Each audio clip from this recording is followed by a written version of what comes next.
sure that they feel that they belong to our churches.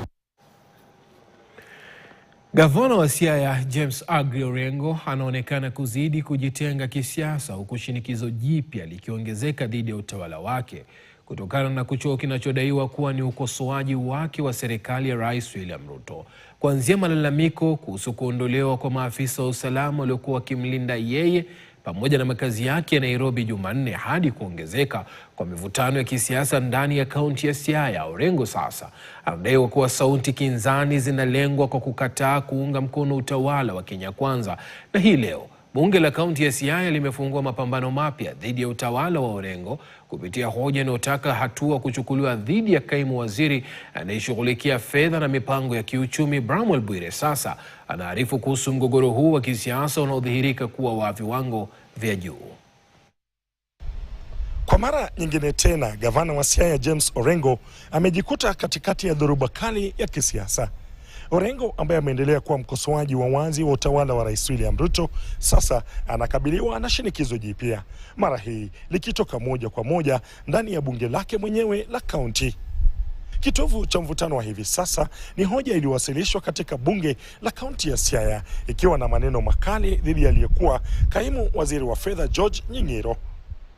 Hoja hiyo inadai kuwa Nying'iro aliendelea kutekeleza majukumu yake kama waziri wa fedha na mipango ya kiuchumi licha ya mkataba wake kutamatika tarehe 31 Machi na hata baada ya bunge kupinga uteuzi wake kushika wadhifa huo kikamilifu. Sasa wawakilishi wadi katika bunge hilo wanataka uchunguzi kuanzishwa kuhusu miamala yote ya kifedha iliyowahi kufanywa chini ya usimamizi wake tangu mwezi Aprili. Pia wanataka taasisi za kifedha kuarifiwa kuwa anadaiwa hana mamlaka ya kufanya miamala kwa niaba ya serikali ya kaunti ya Siaya. And so many people have been asking us that we've been threatening to impeach the governor. If indeed these allegations are substantiated, then I can inform the people who've been asking the assembly that on what grounds are we going to impeach the governor, that this is one of the grounds that can be used against the governor because it is illegal. Hata hivyo, nyuma ya maswali ya kisheria na kiutawala yanayojitokeza bungeni kuna taswira nzito ya kisiasa.